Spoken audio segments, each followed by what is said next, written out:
नमस्कार, बहुत बहुत स्वागत है आप सभी का डीडी न्यूज के इस खास कार्यक्रम में। इस वक्त में मैं हूं निखिल सिंह और क्या है इस वक्त की बड़ी खबरें जिनके बारे में विस्तार से जानने समझने को लेकर आपके मन में जिज्ञासा है।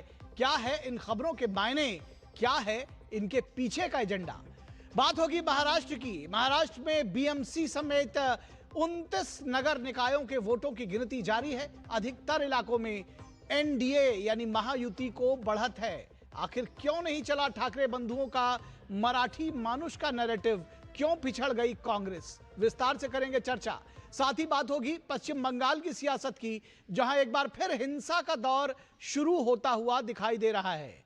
क्या एक्शन लेगा चुनाव आयोग और क्या कार्रवाई कर सकती है इस पर केंद्र सरकार, इस पर विस्तार से बातचीत करेंगे। होंगे कई अहम सवाल और जवाब, लेकिन सबसे पहले इस वक्त की हेडलाइंस। स्टार्टअप इंडिया कार्यक्रम के 10 वर्ष पूरे। प्रधानमंत्री नरेंद्र मोदी ने स्टार्टअप जगत से जुड़े लोगों से किया संवाद। कहा यह अनगिनत कल्पनाओं के सच होने का सफर।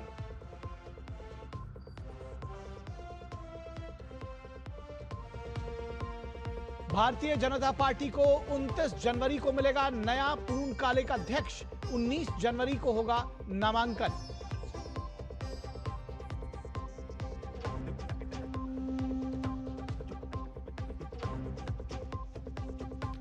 महाराष्ट्र में बीएमसी समेत 29 नगर निकायों के वोटों की गिनती जारी। अधिकतर इलाकों में महायुति को बढ़त। दांव पर ठाकरे ब्रदर्स और कांग्रेस की साख।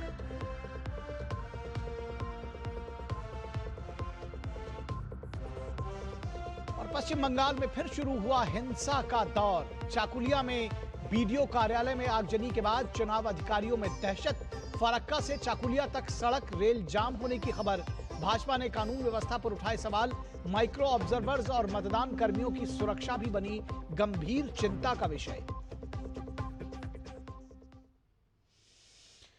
तो सबसे पहले बात कर लेते हैं महाराष्ट्र की। महाराष्ट्र नगर निकाय चुनाव में जीत की ओर बढ़ रहा है एनडीए। महाराष्ट्र की राजनीति के लिए मिनी विधानसभा कहे जाने वाले 29 महानगर पालिकाओं के चुनावी दंगल में एनडीए को निर्णायक बढ़त मिली है।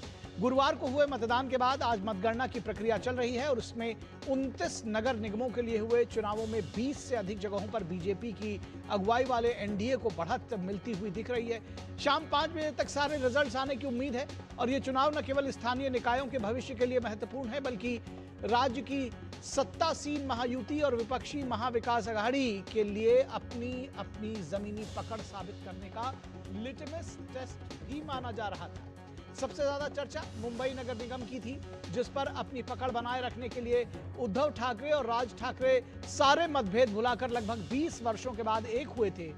इन दोनों भाइयों ने मुंबई के लिए मराठी मानुष का नैरेटिव खड़ा करते हुए मराठा और गैर मराठा की सियासत को आगे बढ़ाया था, लेकिन मुंबई की जनता ने बीजेपी की अगुवाई वाले महायुति को बम्पर वोट देकर इस नैरेटिव को ध्वस्त कर दिया।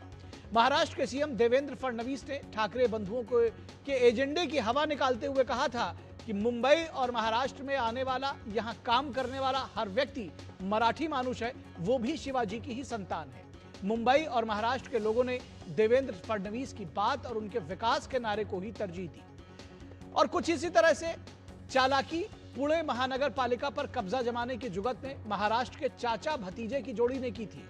शरद पवार और अजीत पवार की सियासी जुगलबंदी पुणे के लोगों को रास नहीं आई और उन्होंने बीजेपी की अगुवाई वाले महायुति पर ही विश्वास जताया है।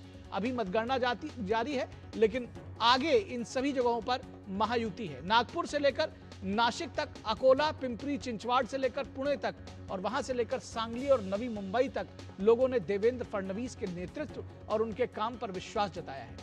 बीजेपी का दावा है कि भाजपा और उसका गठबंधन तेजी से आगे बढ़ रहा है। महाराष्ट्र में लोग मुख्यमंत्री देवेंद्र फडणवीस के काम पर मुहर लगा रहे हैं।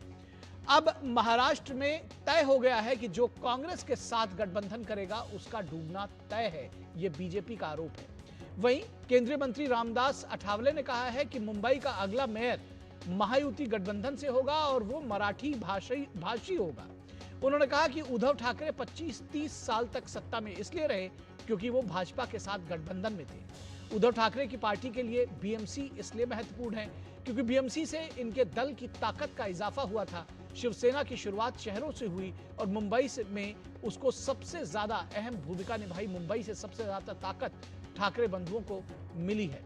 और अगर शिवसेना के उद्भव की बात कही जाए, उसके शुरुआत की बात कही जाए, तो वो भी मुंबई से ही हुई थी। उद्धव ठाकरे कहीं ना कहीं ये उनके लिए सर्वाइवल की लड़ाई बन चुकी थी। राज्य की राजनीति में उद्धव ठाकरे का भविष्य काफी हद तक इन चुनावों के नतीजों पर निर्भर करेगा।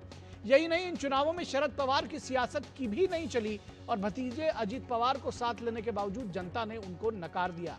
कांग्रेस ने वंचित बहुजन अघाड़ी जैसे दल के साथ चुनाव में स्कोर करने की कोशिश की, लेकिन जनता ने उन्हें एक बार फिर नकारती हुई नजर आ रही है। रोचक ये भी है कि चुनाव दर चुनाव हार का मुंह देख रहे और उसके देख रही कांग्रेस और उसके नेता राहुल गांधी ने फिर चुनावों में धांधली होने का रोना रोया है, तो शिवसेना यूबीटी के संजय राउत ने फिर से हार का ठीकरा ईवीएम पर फोड़ दिया है।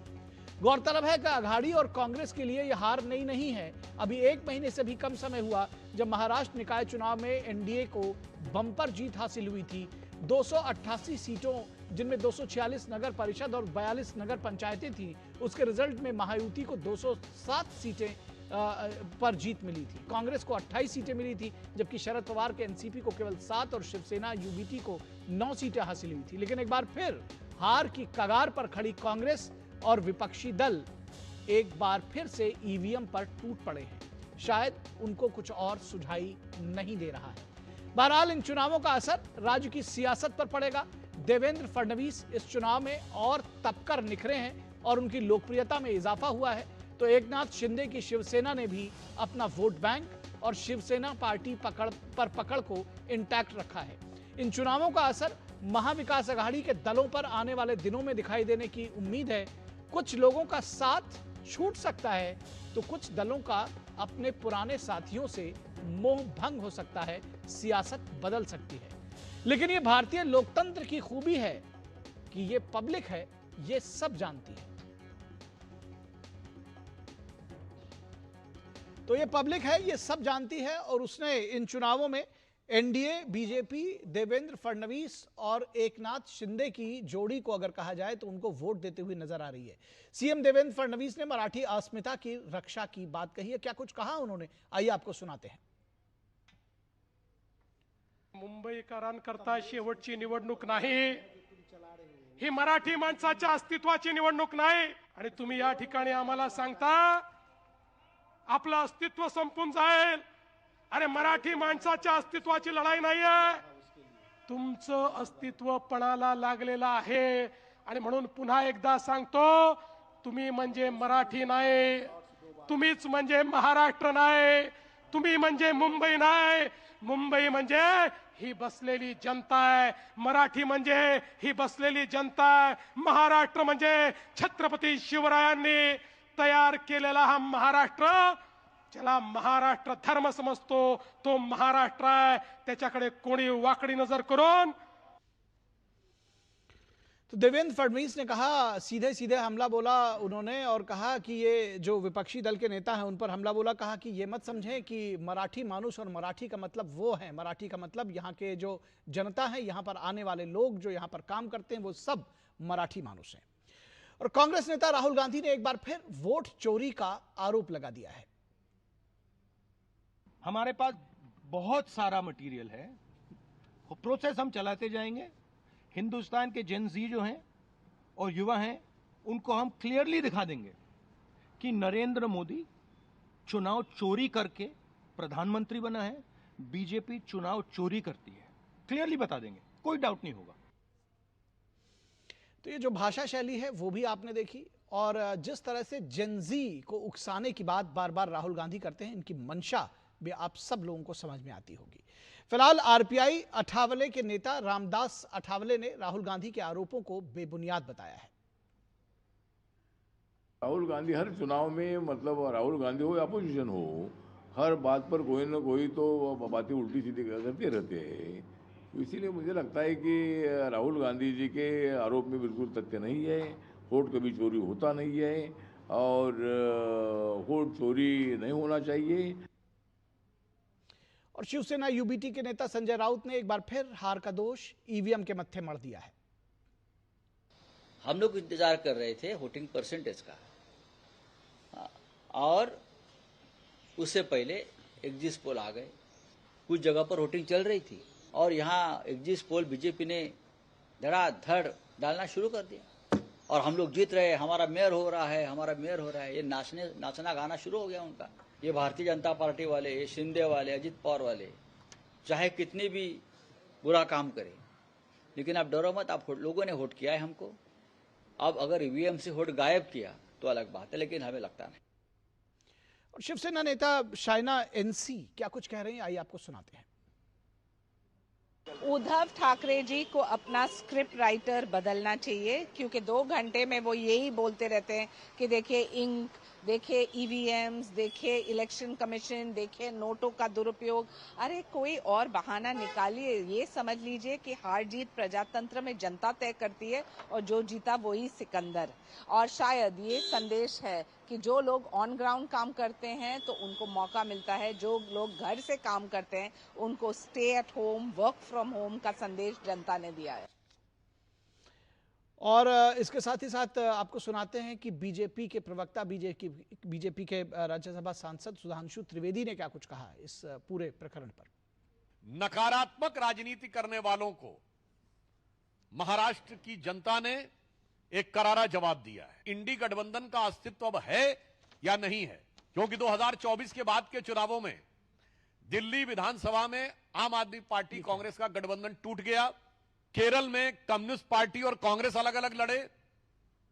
महाराष्ट्र नगर निगम में उद्धव बाला साहब ठाकरे, शिवसेना, उबाटा और कांग्रेस अलग हो गए। और बंगाल के आने वाले चुनावों में कोई संभावना नहीं दिख रही है कि तृणमूल कांग्रेस और कांग्रेस मिलकर लड़ेंगे। अर्थात इंडी गठबंधन का किला बिल्कुल तार तार होता नजर आ रहा है।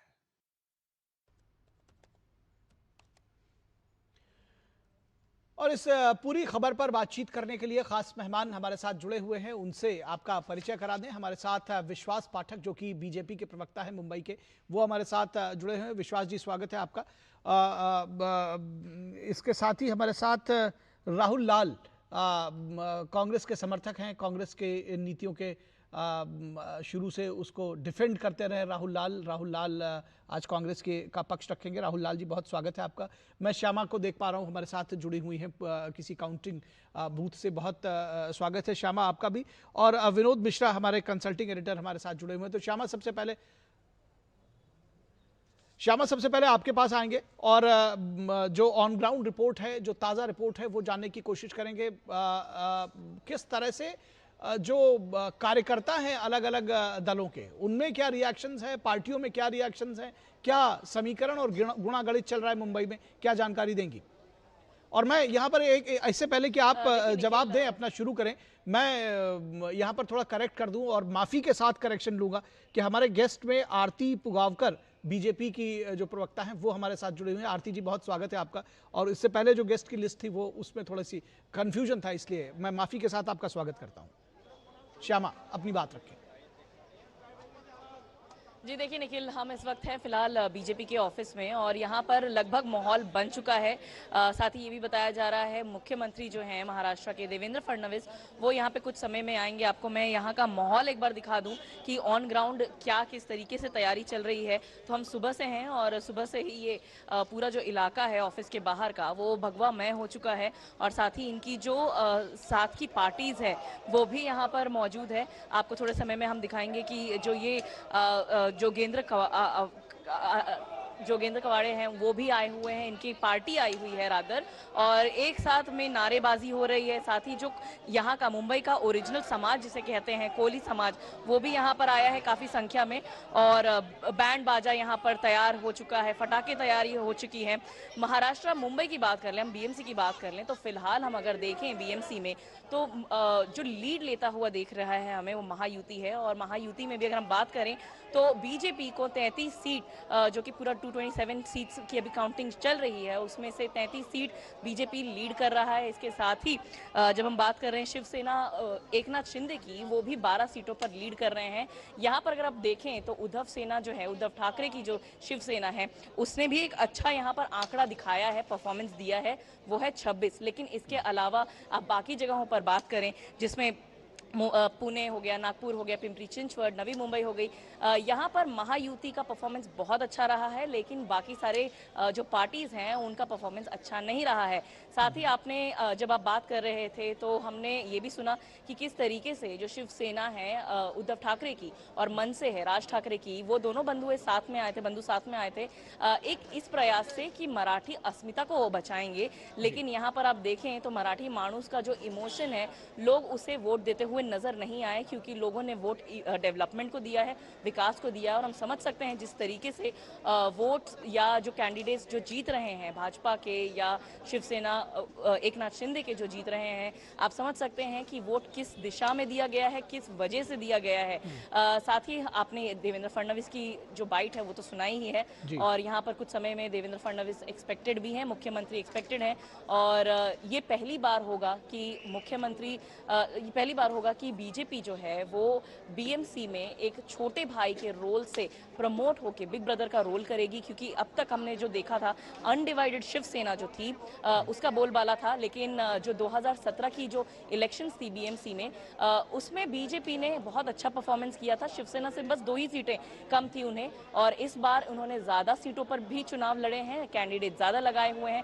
खैर, इस बार तो डिवाइडेड शिवसेना हो गई है, लेकिन साथ ही जो एकनाथ शिंदे की शिवसेना है उनके लिए भी एक बहुत बड़ा लिटमस टेस्ट है, क्योंकि बीएमसी जो है वो एक कहते हैं कि रूट वाले एकदम जो रूटेड इलेक्शंस होते हैं उनमें से एक माना जाता है। और इसमें अगर आपको लोग वोट करते हैं तो आप लोगों से जुड़े हैं, ये साबित हो जाता है। इसी के साथ ही उद्धव ठाकरे के लिए भी एक सर्वाइवल टेस्ट था, जिसमें आप देख सकते हैं कि जो दोनों गठबंधन करके आए थे ठाकरे बंधु, वो कहीं ना कहीं फेल होते हुए नजर आ रहे हैं। लेकिन इसके अलावा जो रिजल्ट्स आते जा रहे हैं, बाकी सारे 29 जो म्युनिसिपल कॉरपोरेशंस है पूरे महाराष्ट्र से, उसे आते आते ज़रूर वक्त लगेगा। लेकिन रुझान या जो इनिशियल नंबर्स आ रहे हैं, जिनके जीतने की जो बात आ रही है, न्यूज़ आ रही है, उससे साफ हो रहा है कि महायुति जो है वो आगे आने वाले समय में बीएमसी में अपना मेयर चुनेगी। जी बिल्कुल, महायुति लीड लेती हुई नजर आ रही है। आप हमारे साथ बनी रहें।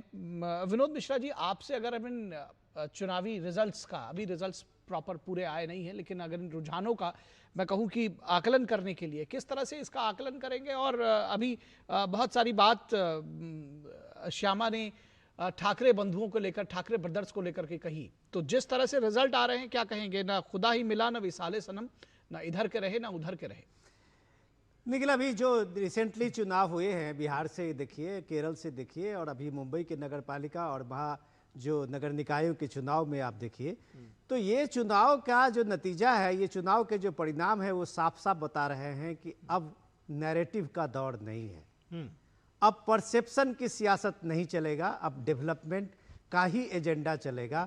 और विकास के नैरेटिव को छोड़कर लोगों ने शायद अब दूसरे नैरेटिव को तरजीह देना छोड़ दिया है। ये कम से कम बीएमसी इलेक्शन ने साफ कर दिया है। जिस तरीके से आपने पूरा इलेक्शन कैंपेनिंग को आपने दिखाया है, दूरदर्शन ने प्रमुखता से हम लोगों ने इस चीज़ को दिखाया है। आप जिस तरह के बयानबाजी ठाकरे बंधुओं को आप सुन रहे थे, 20 साल के मिले 2 बिछड़े भाई, ऐसे लग रहे थे कि मराठी मानुस सिर्फ वही 2 परिवार है और इसके अलावा मराठी मानुस कोई नहीं है। अब ये मराठी मानुस के तर्क को कैसे देवेंद्र फडणवीस ने डेवलपमेंट से और एक परफॉर्मेंस से इनके मराठी मानुस की हवा निकाल दी। दरअसल मराठी मानुस की डेफिनेशन को भी उन्होंने मराठी मानुस की डेफिनेशन को भी एक लार्ज स्केल में उन्होंने शिवाजी से किया कि भाई महाराष्ट्र में हड़ की पहचान शिवाजी राजे से है और शिवाजी राजे से पहचान हड़ की है, ये ठाकरे परिवार की नहीं है। तो ये वोट जो है, एक बार डेवलपमेंट की सियासत की जब बात करते हैं, उस नैरेटिव में ठाकरे परिवार की दादागिरी जो ये मुंबई का ये करके अपना मराठी मानुस के नाम से चलाते थे, उनको इस बार मुंबई कर ने फिनिश कर दिया। रही बात कि इसमें क्या क्या चला नहीं चला, मैं थोड़ा सा आपको ये बता दूं कि कांग्रेस पार्टी ने बहुत चालाकी से इस बार मुस्लिम दलित कार्ड खेला जी, और उसने बड़ी तरीके से अपने महाविकास आघाड़ी को छोड़ के सीधा प्रकाश अंबेडकर के दलित और अपने मुस्लिम जो उनका एक मोहब्बत की दुकान है उसको लेके उन्होंने एक पिच किया था तैयार जी। और अब देखिए कांग्रेस का नतीजा क्या है। दूसरा आप ये अगर देखिए कि चाचा भतीजा की जब बात आप अपने स्क्रिप्ट में बता रहे थे, उस भतीजे की बात देखिए कि पुणे में बड़ी चालाकी से महायुति में रहते हुए भी अजित पवार ने अपने चाचा की पार्टी से अलायंस कर ली और लगा कि ये शरद पवार के चाचा भतीजे के बहुत दिन 2 साल के बाद परिवार मिले हैं। नतीजा आप देख लीजिए, मुंबई पुणे में बीजेपी जो है एब्सोल्यूट मेजोरिटी से वहां नगर निगम के चुनाव में जीती है और मेयर भी उसका बनने वाला है। पिछली बार भी मेयर बीजेपी का ही था। तो ये कुल मिला के जो महाराष्ट्र की राजनीति को देखे या महाराष्ट्र के चुनाव परिणाम को देखे लोकल बॉडी का, तो वो देश के अलग राज्यों से अलग नहीं है। इस दौर में सिर्फ डेवलपमेंट चलेगा। राहुल गांधी अपनी बातों से चाहे जो भी नैरेटिव गढ़ते रहे, जनता में उसका कोई फर्क नहीं पड़ा है। ये बीएमसी का चुनाव ने साफ कर दिया। ठीक है, राहुल गांधी की बात आपने कही, राहुल गांधी की बात राहुल लाल से करेंगे। राहुल लाल, चुनाव बहुत सारे हारे, बहुत सारे हार के रिकॉर्ड अगर कहा जाए तो कांग्रेस ने एक के बाद एक तय कर रहे हैं और महाराष्ट्र में वो कोई जीतने जा रहे थे ऐसा शायद किसी को नहीं लग रहा था। बिहार में जब चुनाव हुए तो उनको जन नेता बनाया गया, लेकिन अब यहां पर जो चुनाव हुए हैं वो कह रहे हैं कि हमारे वोट जो है वो जनता ने चुरा लिए और नरेंद्र मोदी वोट चोरी करके बन रहे हैं। क्या साबित करना चाहते हैं, क्या बताना चाहते हैं? निखिल जी, अभी आपको याद होगा कि केरल में भी स्थानीय चुनाव हुए थे और उसमें कांग्रेस का बड़ा ही शानदार प्रदर्शन रहा। तो केरल में क्रेडिट मुस्लिम लीग लिया है सर। तिरुवनंतपुरम की सीट बीजेपी जीती थी, उसकी तो मैंने बधाई भी दी थी, लेकिन मैं कह रहा हूं कि बाकी अन्य स्थानों पे पूरे राज्य वाइज देखें अच्छा प्रदर्शन था। वहां पे कांग्रेस ने शानदार प्रदर्शन किया था। लेकिन जब अगर हम लोग यहाँ की बात करते हैं, महाराष्ट्र की बात करते हैं, तो ये बात तो देखिए इस पूरे चुनाव को 2 रूप में देखना पड़ेगा कि विपक्ष का जो इंडिया अलायंस था वो उस रूप में नहीं रहा। हम लोग खुद देख रहे हैं कि उसमें कांग्रेस जो है कि वो चुनाव अलग लड़ रही थी। यहाँ पे अवसरवाद के तमाम जो है कि रिकॉर्ड टूटते हुए देखे। अब भारतीय जनता पार्टी क्या जो है कि अजीत पवार को बाहर निकालेगी, उन्होंने खुद अपने चाचा से गठबंधन कर लिया, नहीं निकालेगी। तो यहाँ हम लोग देख रहे हैं कि तमाम पार्टियों ने अवसरवादिता के तमाम रिकॉर्ड तोड़े यहाँ पे। तो ऐसे स्थिति में ये चुनाव परिणाम आया। एक तो ये चीज है कि गठबंधन उस रूप में नहीं रहा। दूसरा चीज कि जो राहुल गांधी आरोप लगा रहे हैं, क्या उसको बिल्कुल खारिज कर दिया जाए। जब से चुनाव संपन्न हुए हैं लगातार सोशल मीडिया पे तमाम वीडियोस देख सकते हैं कि किस प्रकार से पैसे बांटे जा रहे थे खुलेआम। तमाम जो है कि लोग जो है कि खुद जो है कि लोग छापा मार रहे थे, ईडी के लोग छापा मारने नहीं आ रहे थे, वो चीजें दिखी। दूसरी चीज इंक का विवाद देखिए खुल्लम खुल्ला सामने में आया। इंक रिमूवर जो है कि बांटे जा रहे थे। ये कौन सा? आप मुझे 1952 से लेकर आज तक का कोई एक चुनाव बता दें जिसमें आप ये दावे के साथ कह दें कि उन चुनावों में मैं तो ग्राम प्रधानी से लेकर के और एमपी के चुनाव तक कह रहा हूं, जिसमें आप बताइए कि पूरे चुनाव में कभी कोई पैसा ना बांटा गया हो या शराब ना बांटी गई हो। ये सारी चीजें साथ साथ चलती हैं। चुनाव आयोग उन पर छापेमारी भी करता है, लोग पकड़ते भी हैं, लेकिन उसको सारी चीजों को डिस्क्रेडिट करके ये कह देना कि ये चुनाव चोरी कर लिया गया है, बात उसकी हो रही है। नहीं निखिल जी, मैं तो केवल ये चीज कह रहा हूं, चुनाव आचार संहिता का बिल्कुल पालन कराया जाता है चुनाव आयोग, राज्य चुनाव आयोग के द्वारा, लेकिन किनके लिए? विपक्ष के लिए। सत्तारूढ़ पार्टी के ऊपर लागू ही नहीं होता। जो लेवल प्लेइंग फील्ड जो देना चाहिए, क्या वो लेवल प्लेइंग फील्ड मिलता है? और मैं तो मानता हूं, देखिए राज ठाकरे के साथ गठबंधन करके कोई बहुत ज्यादा सफलता कैसे हासिल हो जाती है? आप तो राज ठाकरे तो मुझे पहले से ही दिखाई दे रहे हैं कि उनका कोई वो अच्छा भाषण देते हैं, लोगों को आकर्षित कर सकते हैं, लेकिन वो वोट शेयर आकर्षित नहीं कर सकते। मुंबई शहर में जो उत्तर भारतीय लोग गए हुए हैं, वो राज ठाकरे के साथ जब आप 2014 में लेवल प्लेइंग फील्ड थी, आपके पास थी कि नहीं थी? या बिहार में इसके पहले कब सत्ता में थे आप? 30-40 साल पहले तब लेवल प्लेइंग फील्ड थी कि नहीं थी? तब चुनाव क्यों हार गए थे?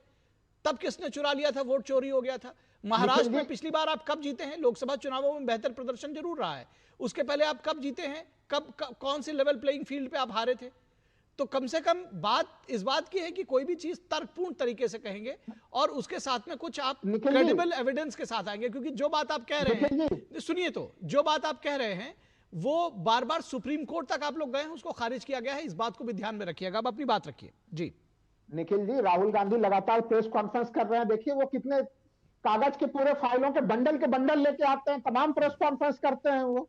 तो राहुल गांधी जो चीजों को कभी भी रख रहे हैं वो बिल्कुल तथ्यों के साथ रखते हैं। ठीक है, चुनाव में एफिडेविट उसका नहीं उत्तर देते देता हैं, है। लेकिन प्रेस कॉन्फ्रेंस करते रहते हैं। ठीक है, कोई बात नहीं। आपका ये मानना है कि जो आपके नेता राहुल गांधी ने कहा है वो सही है, मैं उस पर बहुत नहीं जाऊंगा। आरती जी, आपके पास आता हूं, किस तरह से इन चुनावों को देखती हैं? क्या इससे रिजल्ट ड्रॉ करेंगी इन नतीजों से? कैसे कैसे देखती इन चुनावों में बीजेपी और महायुति की जीत की वजह?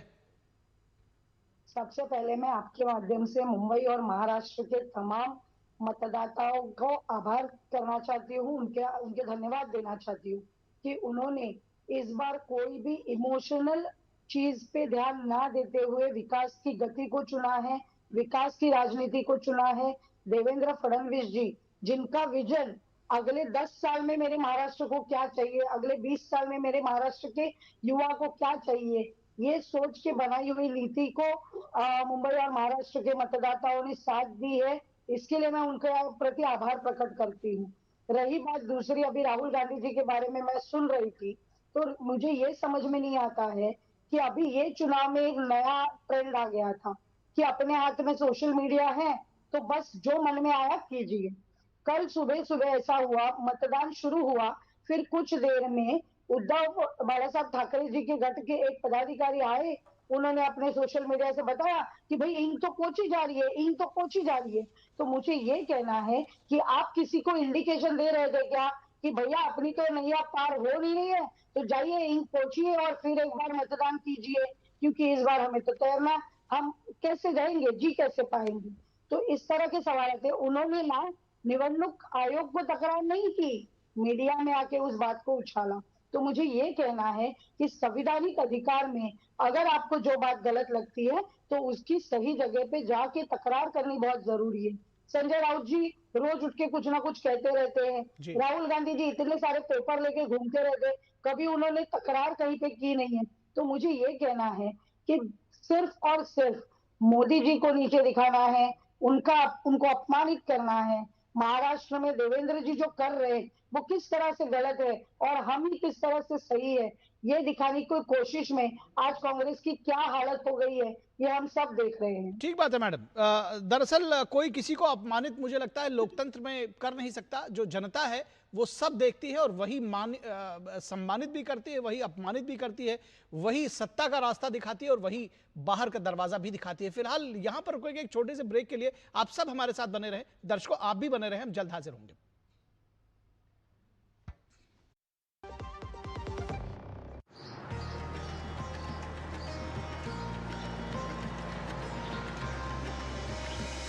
माघ मेले की भव्यता और पवित्रता का एक बार फिर विश्व देखेगा नया स्वरूप।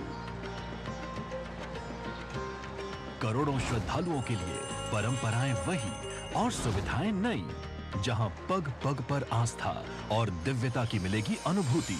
जब संगम की रेती पर संत महात्माओं की होगी उपस्थिति, 6 पावन पर्व स्नानों में अखाड़ों के संतों का समागम, पूरे विश्व में माघ मेले की महानता का होगा वर्णन।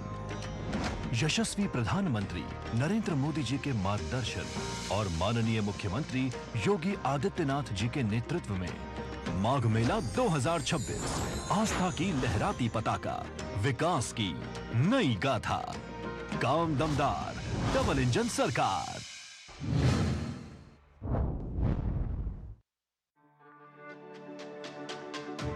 मेरी पसंद, मेरी पसंद, मेरी पसंद, मेरी पसंद, हमारी पसंद, हम सबकी पसंद। मजबूत देश का मजबूत सरिया हो गया स्टील। टिंग टिंग, आपके लिए एक फेस्टिवल ऑफर है। QR कोड स्कैन करो, UPI पिन डालो और 10,000 रुपए आपके बैंक अकाउंट में। पिन डालूंगा तो पैसा खट से आएगा नहीं, झट से कट जाएगा। मैं मूर्ख नहीं हूँ। तालियां।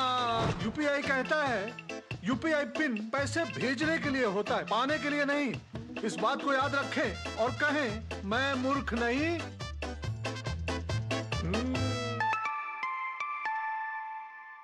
जाइए आप भी किसी का टेस्ट लीजिए। ब्रेक के बाद एक बार फिर आप सभी का स्वागत है। हम चर्चा कर रहे हैं मुंबई और महाराष्ट्र की सियासत की। इस चर्चा में हमारे साथ खास मेहमान शामिल है आरती पुगावकर, बीजेपी की प्रवक्ता हमारे साथ है, राहुल लाल जो कि पॉलिटिकल एनालिस्ट हैं और कांग्रेस के समर्थक माने जाते हैं, वो भी हमारे साथ बने हुए हैं, विनोद मिश्रा हमारे कंसल्टिंग एडिटर, और हमारी संवाददाता मुंबई से श्यामा मिश्रा जुड़ी हुई हैं। श्यामा, आपके पास एक बार फिर आएंगे और समझना चाहेंगे ये जो मराठी मानुष की डेफिनेशन को रीफ्रेम किया है महायुति ने और उसको लोगों ने उस पर विश्वास भी जताया है। अब मुंबई पर सबकी निगाहें हैं, किस तरह से देख रही है, क्या कुछ चल रहा है? मुंबई में नया मेयर चुना जाएगा।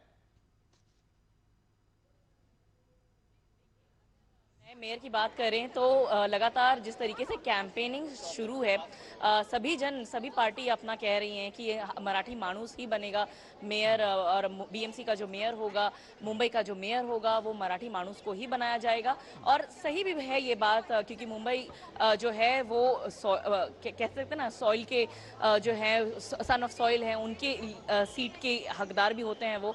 तो इस वक्त अगर हम बात करें, जिस तरीके से महायुति को काफ़ी ज़्यादा एक लीड भी मिली हुई है, जो फाइनल रिजल्ट्स आने अब शुरू हो रहे हैं वार्ड्स के, प्रभाग के, उस हिसाब से महायुति का मेयर बनना तय है। हमने पहले भी आपको बताया कि जिस तरीके से चुनाव में ज़्यादा कैंडिडेट्स बीजेपी के उतरे थे, ज़्यादा जो सीटें थी वो बीजेपी ने अपने हिस्से में लिया हुआ था। महायुति के जो डिवाइड किया हुआ था एकनाथ शिंदे की पार्टी और बीजेपी ने, उसमें से भी बीजेपी की पार्टी ज़्यादा थी, कैंडिडेट ज़्यादा थे, और इसी वजह से कैंडिडेट्स जो ज़्यादा जीत के आएंगे उसी का बोलबाला होगा। और यहाँ पर बीजेपी अपना मेयर इस कुर्सी पर ज़रूर बिठाएगी, यानी कि बीजेपी जो होगा वो किंग मेकर होगा। और इसके साथ ही ये जिस तरीके से बीजेपी ने भी, उनके कई सारे प्रवक्ताओं ने लगातार ये बयान दिया है कि मराठी मानुस ही होगा।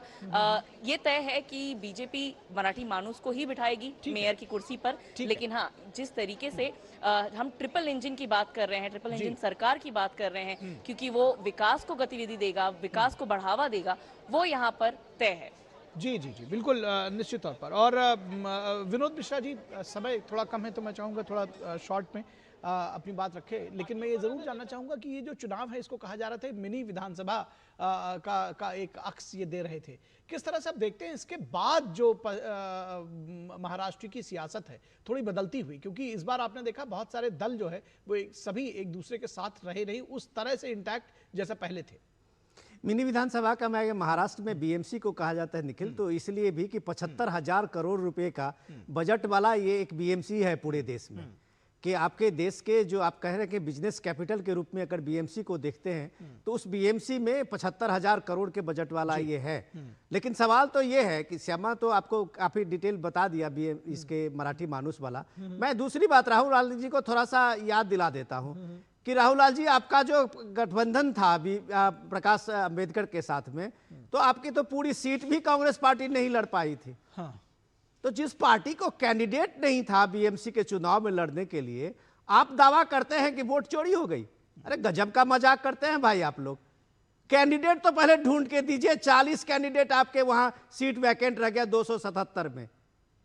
रही बात, अब मैं आगे बताता हूं कि देखिए, अब इससे पहले ये महाराष्ट्र के 29 महानगर पालिका के चुनाव से पहले अभी 286 के लगभग नगर निकाय के चुनाव अभी संपन्न हुए हैं पिछले महीने में।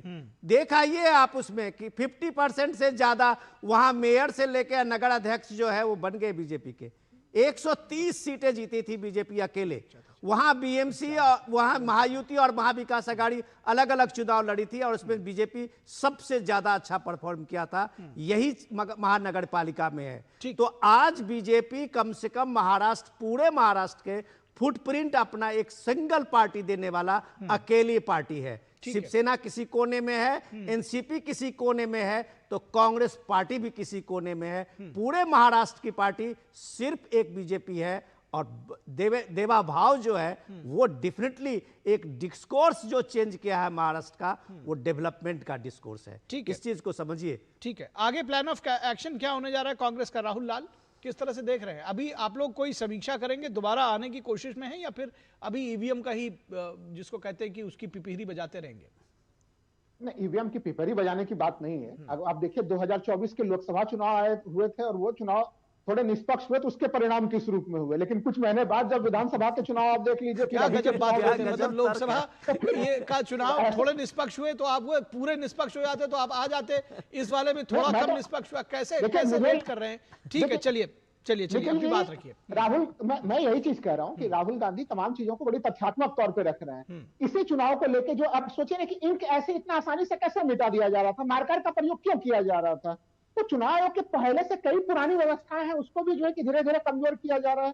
और हमें लग रहा है कि जो गठबंधन का मामला है, इंडिया अलायंस के जो अलग अलग घटक जो महाविकास अघाड़ी पहले होता था, अगर वो उसी रूप में होता, अभी भी मैं कह रहा हूं कि इतने तमाम विपक्ष के लिए बाधा दौड़ उत्पन्न होने के बावजूद भी अगर बीएमसी के चुनाव में देखें तो अभी भी विपक्ष वहां पे ऐसा नहीं है कि बिल्कुल भारतीय जनता पार्टी जब जीतती है तो कांग्रेस को लोगों ने क्यों बेजार कर दिया, ये भी एक सवाल है दरअसल आप लोगों के लिए। क्यों कांग्रेस को बेजार कर दिया? आपके साथ कोई खड़ा होने की तैयार नहीं है? देखिए, कांग्रेस जो है कि बिल्कुल मूल्यों के साथ चलती है, वो अवसरवादी राजनीति में विश्वास नहीं करती है, तो इसके लिए कई बार नुकसान उठाना पड़ता है। महाराष्ट्र की जनता ने देख लिया कि उनकी भलाई और उनके पसंद और उनके चीजों के अनुसार जो कभी समझौता ना करे, बड़े इलेक्शन में नुकसान हो जाए, वह पार्टी अगर कोई है तो वो कांग्रेस पार्टी है। चलिए, आपका तर्क सर माथे पे, आपका तर्क सर माथे पे कि पश्चिम जो महाराष्ट्र की जनता है उसने आपको, आपके राजनीति को, आपके मूल्यों को सर माथे पर रखा है लेकिन वोट नहीं दिया, आपको सत्ता से बाहर रखा।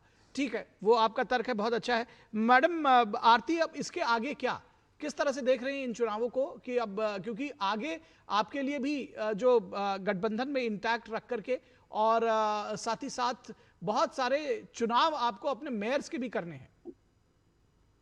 नहीं, अभी ऐसा है कि ये जो है, ये चुनाव जीतने की तैयारी में हमने जो भी प्रॉमिसेस किए थे, जो भी मैनिफेस्टो में चीजें लिखी गई है, वो सारी पूरी करना ये महायुति की जिम्मेदारी रहेगी और है ही। और जिसे आदरणीय मुख्यमंत्री देवेंद्र फडणवीस जी हुए, उप मुख्यमंत्री शिंदे साहब हुए, इनके नेतृत्व में मुंबई महानगर पालिका में महायुति के महापौर बैठेंगे और उनके ही मार्गदर्शन में मुंबई के सारे काम बहुत ही पारदर्शिता से करने का पूरा प्रयास यहाँ पर किया जाएगा। गठबंधन में कोई दिक्कत नहीं होगी क्योंकि शिंदे साहब और देवेंद्र फडणवीस जी, इनका नेतृत्व महायुति के हर कार्यकर्ता का सर्वमान्य नेतृत्व है। ठीक है मैम, बहुत शुक्रिया।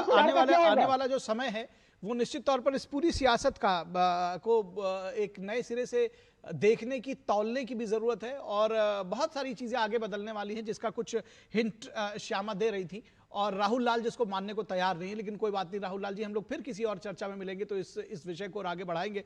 फिलहाल बहुत शुक्रिया आपका विनोद मिश्रा जी, आपका आरती जी, आपका श्यामा, आपका भी बहुत शुक्रिया हमारे साथ जुड़ने के लिए। और यहां रुकेंगे एक छोटे से ब्रेक के लिए। ब्रेक के बाद जब वापस लौटेंगे तो चर्चा होगी पश्चिम बंगाल की रक्त रंजित सियासत, किस तरह से वहां पर एक बार फिर से हिंसा का जो दौर है उसकी शुरुआत हो गई है। बात करेंगे पश्चिम बंगाल की सियासत की। रुकेंगे एक ब्रेक के लिए। टिंग टिंग, आपके लिए एक फेस्टिवल ऑफर है। क्यूआर कोड स्कैन करो, यूपीआई पिन डालो और 10,000 रुपए आपके बैंक अकाउंट में। पिन डालूंगा तो पैसा खट से आएगा नहीं, झट से कट जाएगा।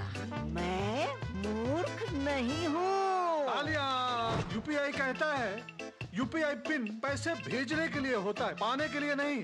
इस बात को याद रखें और कहें मैं मूर्ख नहीं।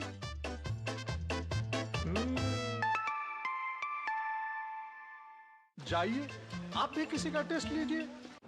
इम्तियाज जी के फादर को बीमारी के कारण अचानक हॉस्पिटल में एडमिट होना पड़ा। पॉलिसी बाजार की टीम ने हॉस्पिटल पहुंचकर लाखों का क्लेम अप्रूव करवाने में पूरी हेल्प की। पॉलिसी बाजार पर 1 करोड़ का हेल्थ इंश्योरेंस सिर्फ 550 रुपए महीने से शुरू।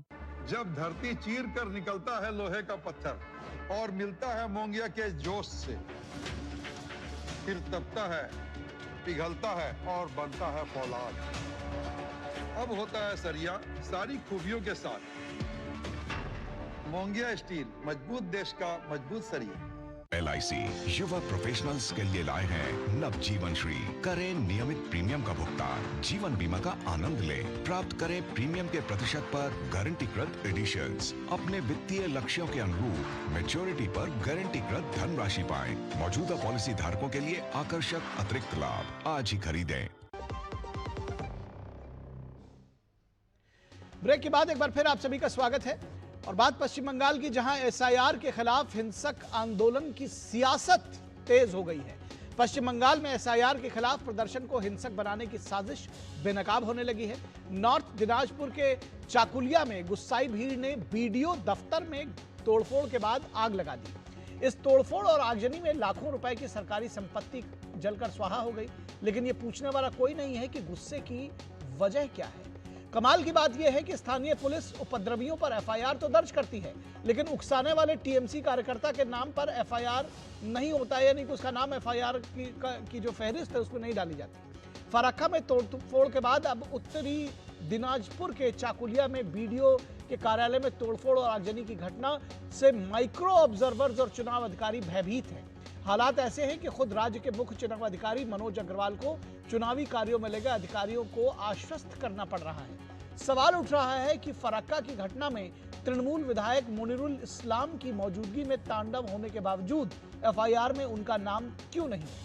इस स्थिति में तृणमूल के नंबर 2 अभिषेक बैनर्जी का कहना है कि फराक्का और चाकुलिया की घटनाएं लोगों के गुस्से का परिणाम है, जो कि हर बार वो यही कहते रहते हैं कि भीड़ गुस्से में आ गई, क्यों आ गई नहीं बता पा रहे हैं। तृणमूल कांग्रेस ने जो तार्किक विसंगतियों की संख्या को लेकर बात कही है, राज्य के अन्य जिलों की तरह एसआईआर की जो प्रक्रिया है उसके विरोध में शुक्रवार सुबह से संदेशखाली के नेजाट में तृणमूल समर्थकों ने बीडीओ की गाड़ी का घेराव कर विरोध प्रदर्शन किया। उधर झारखंड में मुर्शिदाबाद के बेलडांगा निवासी प्रवासी मजदूर अलाउद्दीन शेख का फंदे से लटका शव बरामद हुआ है। इस मौत को लेकर मुर्शिदाबाद के बेलडांगा में राष्ट्रीय राजमार्ग संख्या 12 को अवरुद्ध कर विरोध प्रदर्शन किया गया। प्रदर्शनकारियों ने राष्ट्रीय राजमार्ग से लेकर रेलवे लाइन तक पर बांस रखकर मार्ग को बाधित कर दिया। विपक्ष का कहना है कि दूसरे राज्य में एक प्रवासी मजदूर की असामान्य मौत की आड़ में जानबूझकर विरोध के नाम पर अराजकता फैलाई जा रही है। कल मालदा में प्रधानमंत्री नरेंद्र मोदी के कार्यक्रम से पहले इस घटना को लेकर विपक्ष के नेता शुभेंदु अधिकारी ने अपने एक्स हैंडल पर पोस्ट करते हुए लिखा है कि कानून व्यवस्था पूरी तरह से ध्वस्त हो चुकी है। लंबे समय से राष्ट्रीय राजमार्ग अवरुद्ध है और लोकल ट्रेन को रोककर उस पर अंधाधुंध पथराव किया जा रहा है। मौके पर पहुंची पुलिस ने हालात कंट्रोल में करने की कोशिश की तो भीड़ ने पुलिस पर पथराव कर दिया। इसमें चाकुलिया थाने के स्टेशन इंचार्ज घायल हो गए। भारी बवाल के बाद इलाके में भारी संख्या में फोर्स को तैनात कर दिया गया है। वहीं बवाल के बाद अब पुलिस एक्शन में आई है। पुलिस ने इस मामले में चाकुलिया थाने में एफआईआर दर्ज की है, साथ ही 10 लोगों को हिरासत में भी लिया है। लेकिन बड़ा सवाल यह है कि हर चुनाव से पहले बंगाल में हिंसा का दौर आखिर क्यों शुरू हो जाता है और सीधे सत्तासीन पार्टी टीएमसी को फायदा करा जाती है। पिछले वर्षों में पंचायती राज चुनाव से लेकर विधानसभा और लोकसभा चुनाव में भी प्री और पोस्ट पोल वायलेंस में दर्जनों लोग मारे गए, सैकड़ों लोगों का घर-बार जल गया, उनको अपना घर-बार छोड़ना पड़ा। नक्सलवाड़ी आंदोलन से लेकर बंगाल का ये रक्त चरित्र सत्ता के लिए एक मजबूत ढाल बनकर उभरा है। वामपंथियों ने राजनीतिक हिंसा को सत्ता में रहते हुए संस्थागत तरीके से संरक्षण देना शुरू किया। नक्सलवाड़ी तब सिंडिकेट बन चुका था और राजनीतिक हिंसा का शिकार वामपंथियों का उग्र विरोध करने वाली ममता बनर्जी नेता बनकर उभरी। सिंगूर और नंदीग्राम, ये 2 घटनाएं ऐसी मील का पत्थर बन गई जिसने बंगाल में वामपंथियों के 3.5 दशकों के हिंसक शासन को खत्म कर दिया। लेकिन बंगाल का दुर्भाग्य यही खत्म नहीं हुआ और हिंसक राजनीति के सूत्रधार सिंडिकेट बनकर सीधे सत्ता की मलाई चाटने लगे। सत्ता की भागीदारी करने के लिए वो आगे आ गए। ये महज संयोग नहीं है कि पिछली सदी के 7वें दशक के आखिर में रक्त रंजित हुआ बंगाल राजनीतिक हिंसा के संस्थागत होने के साथ ही प्रति व्यक्ति औसत आय के मामले में सबसे ज्यादा कमाने वाले राज्य से धीरे धीरे देश के गरीब राज्यों में शुमार होता चला गया और आज हालत बदतर होती गई है। आज उन्हीं अराजक और गुंडा तत्वों के आगे उनको आगे करके ममता बनर्जी चुनावी प्रक्रिया को तहस नहस कर रही हैं। यह कम से कम बीजेपी का खुला आरोप है। और बीएलओ और पीड़ित असित दास का कहना है कि इस पूरे प्रकरण की, इस पूरे हिंसा की, मारपीट की जांच करवाई जानी चाहिए। इसका इतना स्ट्रांग है जो कुछ नहीं होगा। ये लड़का कैसे ये काम कर लिया, I don't know why it is happen, whether any political pressurization has there or not, I will try to find out the actual cause. और टीएमसी नेता अभिषेक बैनर्जी का कहना है कि हिंसा का समर्थन कोई दल नहीं कर सकता। প্রথমত এই ধরনের ঘটনা কোনো দল সমর্থন করে না, কিন্তু মানুষকে যেভাবে হ্যারাস করা হচ্ছে এটা ক্ষোভের বহিঃপ্রকাশ। এরা ঘুষপেটিয়ার কথা বলে আমাদের বাংলাদেশি বলে, এই যে 58 লক্ষ নাম বাদ গেছে তাদের মধ্যে কজন বাংলাদেশি? আপনারা জিজ্ঞেস করুন বিজেপি নেতাদের। মানুষের ক্ষোভের বহিঃপ্রকাশ। কিন্তু আমি আপনাদের মাধ্যমে অ্যাপিল করতে পারি। और बीजेपी नेता सजल घोष का आरोप है कि ममता सरकार बीएलओ को बार बार धमका रही है। एक बीएलओ ने सुसाइड किया, रिपोर्टर लो। उनकी वाइफ रोते हुए चिल्लाते हुए साफ बोल रही है कि उधर की जो काउंसिलर है और उधर के काउंसिलर का चमचा या गुंडा तृणमूल का राजू विश्वास, उन लोगों ने इतना धमकाया कि गलत जितना भी नाम है उसको काटा नहीं जाएगा। ये धमक वो सहन नहीं पाए। उनको ऐसा भी धमकाया गया था कि फैमिली पर असर आएगा, बीवी बच्चों को पीटेंगे। मैं ममता दीदी से पूछना चाहती हूँ, क्या बोलोगे? बुलाओ और एक तो प्रेस कॉन्फ्रेंस बुलाओ, एक तो प्रेस कॉन्फ्रेंस हम लोग सुनना चाहते हैं। और इस पूरी खबर पर बातचीत करने के लिए हमारे साथ पश्चिम बंगाल से हमारे संवाददाता जुड़े हुए हैं, प्रसेनजीत बख्शी जो कि मालदा पश्चिम बंगाल से जुड़े हुए हैं, और सौरभ दत्ता कोलकाता से जुड़े हुए हैं, और उसके साथ ही साथ हमारे संपादकीय सलाहकार संपादक विनोद मिश्रा भी इस पूरे घटना पर, इस पूरे प्रकरण पर अपनी बात रखने के लिए जुड़े हुए हैं। सबसे पहले मैं सौरभ दत्ता के पास जाऊंगा। सौरभ दत्ता, क्या अपडेट आप देंगे हमको, किस तरह से वहां का सूरत हाल है? क्योंकि कोलकाता में बहुत सारी राजनीति इस वक्त चल रही है, कल सुप्रीम कोर्ट का फैसला आने के बाद से, और अब जो हिंसा फैली है फरक्का से लेकर चाकुलिया तक, उसको लेकर। निखिल जी, देखिए आज जो हो रहा है, अगर इसको आपको समझना है तो इसको समझने के लिए आपको 3 दिन पहले चले जाना पड़ेगा। 3 दिन पहले जब यहाँ का जो स्टेट सेक्रेटरीट है वहां से सीएम एक प्रेस कॉन्फ्रेंस करती है, और उस प्रेस कॉन्फ्रेंस करके वो लॉजिकल डिस्क्रिपेंसी लेकर अपना एक के बाद एक जो विरोध है वो विरोध जताती है, और जो अपना नैरेटिव है पूरा एसआईआर को लेकर वो एक बार फिर से दोहराती है, और साथ ही साथ वो कहती है कि मैं हर एक नागरिक को कहूंगा, चाहे वो महिलाएं हो, चाहे वो बुजुर्ग हो, चाहे वो किसी कम्युनिटी के हो, कि आप जाइए सुनवाई जो जहां पे हो रहा है वहां पे जाइए और अपना जो हक है वो हक छीन लीजिए। उन्होंने कहा हक छीनने की बात। और दूसरे दिन से हमने पहले दिन देखा फरक्का, जहां पे खुद टीएमसी के जो एमएलए हैं वो उनके नेतृत्व में एक पूरा मॉब चला जाता है एक हियरिंग सेंटर में, और उसके चलते माइक्रो ऑब्जर्वर्स जो है वो त्रस्त होकर रिजाइन करना चाहते हैं, और सीईओ को कहना पड़ता है कि पोल वायलेंस बंगाल में होता है, हर घटना होती है, लेकिन इसका मतलब ये नहीं है कि इलेक्शन कमीशन पीछे हटेगा। आप लोग डरिए मत, पूरे सपोर्ट के साथ आपके साथ हम हैं। लेकिन उसके बाद चाकुलिया का इंसिडेंट सामने आता है, और चाकुलिया के इंसिडेंट के बाद आज तो बेलडांगा, दादा और बेहतर बोलेंगे वहां पे मालदा में है वहां का क्या परिस्थिति है। लेकिन इन सारी बातें को लेकर, इन सारी बातों में और एक बात है जो बीएलओज के बात है, जो बीएलओज जो एग्जीक्यूट कर रहे हैं वहां पर भी एक बात आई है कि अब तक टीएमसी का कहना था कि जो भी बीएलओज, चाहे वो बीमार हो, चाहे या किसी और कारण के उनकी मौत हो रही हो, तो वो सारे के लिए जिम्मेदार है इलेक्शन कमीशन। कल एक ऑडियो क्लिप सामने आया है जिसमें जो मृत है उनके जो पत्नी है वो साफ तरीके से कह रही है कि लोकल काउंसलर इतना दबाव डाल रहा था उनके ऊपर कि नाम कटेगा, एक भी अगर नाम कटेगा तो आपको देखेंगे, आपके पत्नी को घर से निकल नहीं देंगे, आपके बेटे को घर से निकल नहीं देंगे। ये जो माहौल हुआ, इसके चलते उन्होंने प्रेशर ले नहीं पाया और उन्होंने खुदकुशी कर लिया। अब सवाल ये, इसको लेकर तृणमूल चुप्पी है, पूरी तरह से तृणमूल चुप्पी बैठी हुई है। लेकिन बीजेपी का कहना है असल में टीएमसी का यही टीएमसी का कैरेक्टर है, यही टीएमसी करना चाहती है एसआईआर को लेकर, क्योंकि पूरे जो प्रेस बुलेटिन है उसमें जो प्रोसेस है, जो धारा है, जो कॉन्स्टिट्यूशनल प्रोसेस है, अगर आपको किसी व्यक्ति को लेके आपको कोई कंप्लेन है तो आप जाइए चुनाव आयोग को कंप्लेन दीजिए, उसका तो और 4 दिन बढ़ोतरी भी हो गया, 15 से 19 जनवरी तक हो गया, 19 जनवरी तक, अगले सोमवार तक समय है। तो वो ना करके आप कुछ मॉब कहीं पे जाके उठाए, वो सीधे तौर पर ये कहना, और आपने जो कहा हो, चाहे वो चाकुल साहब, आपने कहा कि ममता बनर्जी ने सीधे तौर पर कहा जाकर हक छीन लीजिए, उसके बाद ये हिंसा का दौर जो है उसकी शुरुआत हुई है। प्रसेनजीत दादा, आपसे समझना चाहेंगे, ये एक परमानेंट फीचर बन चुका है हिंसा, और पश्चिम बंगाल में, और उसको खास तौर पर मुख्यमंत्री ने जिस तरह से भड़काया, क्या कोई सूरत हाल इसमें बचती हैं? किस तरह से देख रहे हैं मालदा से जो आप रिपोर्ट्स देंगे, उसके साथ साथ उस पूरी सियासत को कैसे देख रहे हैं?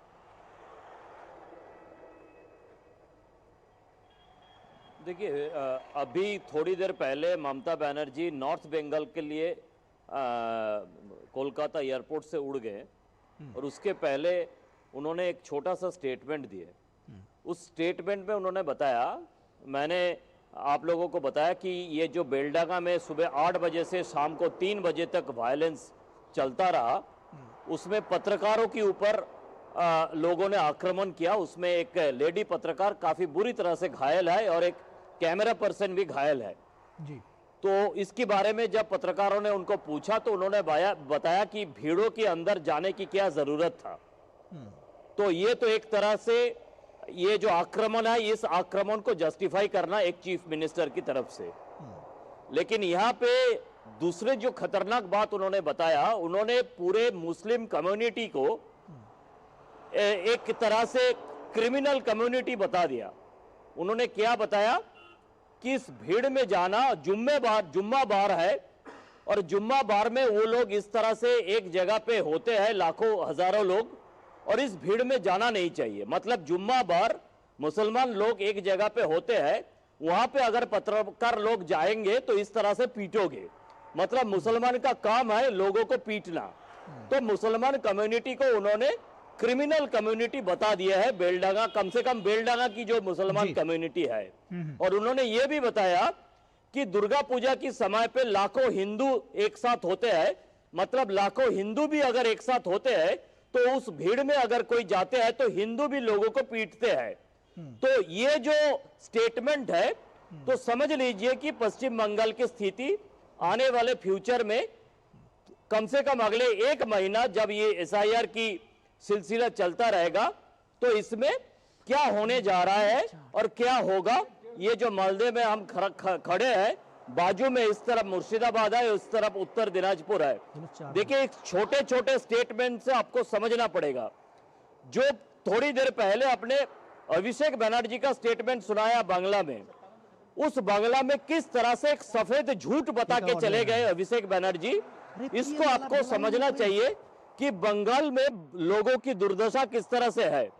उन्होंने बताया कि 58 लाख लोगों को निकाल दिया गया इलेक्शन कमीशन की इस लिस्ट से। ये सारे लोग डेड लोग हैं, ये सारे लोग विस्थापित है, एक जगह से दूसरे जगह चले गए।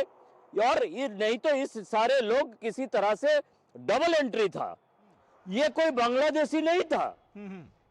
ये सीधी तरह से उन्होंने बता रहे हैं, और हमारे सामने कोई उपाय नहीं है, हम इस बाइट को दिखा भी रहे हैं जी।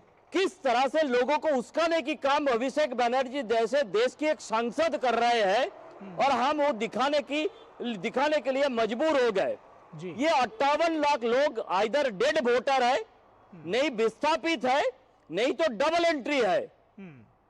किस तरह से उस्काने की काम कर रहा है अभिषेक बनर्जी, ममता बनर्जी, बुआ भतीजा मिलके। और तृणमूल की लोग या मुसलमान कम्युनिटी की लोग, ये सारे इस गलत बात पे आकर इस तरह से बेलडांगा में जो किया है आज, या फरक्का में किया है परसों, या कल चाकुलिया में किया है, इस तरह से वायलेंस की एक जो एटमॉस्फेयर है ये करता जा रहा है। और ये बंगाल की एक दुर्भाग्य है कि इस तरह की नेताओं के हाथ पे पिछले 2011 से 2026 तक बंगाल की स्थिति बन गए हैं। निखिल जी जी जी जी निश्चित तौर पर। और ये जो आपने तस्वीर दरअसल खींची है आपने और सौरभ ने, विनोद जी आपसे ये समझना चाहेंगे, दरअसल आपने देखा है कि इतना सारा विरोध करने के बावजूद एसआईआर का विरोध, केवल 8 आवेदन आए हैं। कि जो है जिसपे डिस्क्रिपेंसी की बात और जो सारी बातें कही जा रही है, और कह रहे हैं कि हमारे लाखों वोट कट गए। ये समझा जा सकता है जिस तरह से खुलेआम ममता बनर्जी लोगों को उकसा रही हैं। क्या केंद्र सरकार को धारा 356 का प्रयोग करने के लिए राष्ट्रपति शासन लगाए जाने का प्रयोग करने का वो चैलेंज कर रही हैं, क्योंकि उनको मालूम है कि आने वाले कुछ ही महीने में अब तो चुनाव होने वाले हैं और उससे पहले वो एक शहीद की भूमिका में नजर आना चाहती है। निखिल, ये जो दादा बता रहे थे वो एक बंगाल का रक्त चरित्र है। ये रक्त चरित्र का और रक्त रंजित इतिहास को अगर आप देखें कि कल झारखंड में एक और वहाँ मुर्शिदाबाद का एक कामगार था, उसने सुसाइड किया है। झारखंड में सुसाइड करने वाले का विरोध मुर्शिदाबाद में हो रहा है और आप देखिए फरक्का एक्सप्रेस और सारी गाड़ियां वहां रुकी हुई है। कल से आप ये देखिए कि पूरे रेल ट्रैक जाम है, वहां के 10-10 घंटे वहां पे सारे लोग जो हैं वो इंतजार कर रहे हैं अपने डेस्टिनेशन पे जाने के लिए। ये लॉलेसनेस क्या बताता है? ये साजिश है। अगर मुर्शिदाबाद के में अगर झारखंड में किसी सुसाइड करने वाले बंदे का ये रेल रोको और ये रास्ता जाम और सड़क जाम होता है तो आप कह सकते हैं कि ये रक्त चरित्र का वही इतिहास जो हर चुनाव से पहले ममता बनर्जी दोहराती है। चाहे पंचायत चुनाव में हो, पिछले साल आपने देखा 2018 में 22 लोग मारे गए थे, सैकड़ों लोग घर बार छोड़ के भाग गए थे। असेंबली का चुनाव हो, उसमें आप देखिए 55 लोग मारे गए थे। उसके बाद प्री और पोस्ट पोल दोनों बता रहा हूं, सैकड़ों हजारों लोग घर छोड़ के चले गए थे। ये जो रक्त रंजित इतिहास है वो इस बंगाल में अब आप कह सकते हैं SIR के बहाने वो एक नया खेला, जब ममता बनर्जी कहती है ये खेला होवे, वो खेला होवे की शुरुआत है। देखना यह है कि बंगाल की जनता इस रक्त चरित्र से अपने को कैसे बाहर निकालती है। जी, निश्चित तौर पर यह बड़ा सवाल है और चुनाव ये तय करेंगे कि आखिर किस तरह से जनता इससे अपने आप को बाहर निकालती है। बहुत शुक्रिया सौरभ दत्ता आपका, प्रसेनजीत बख्शी आपका, विनोद मिश्रा जी आपका हमारे साथ जुड़ने के लिए। तो इस वक्त के आज के अंक में बस इतना ही। हमारी पूरी टीम को दीजिए इजाजत। नमस्कार।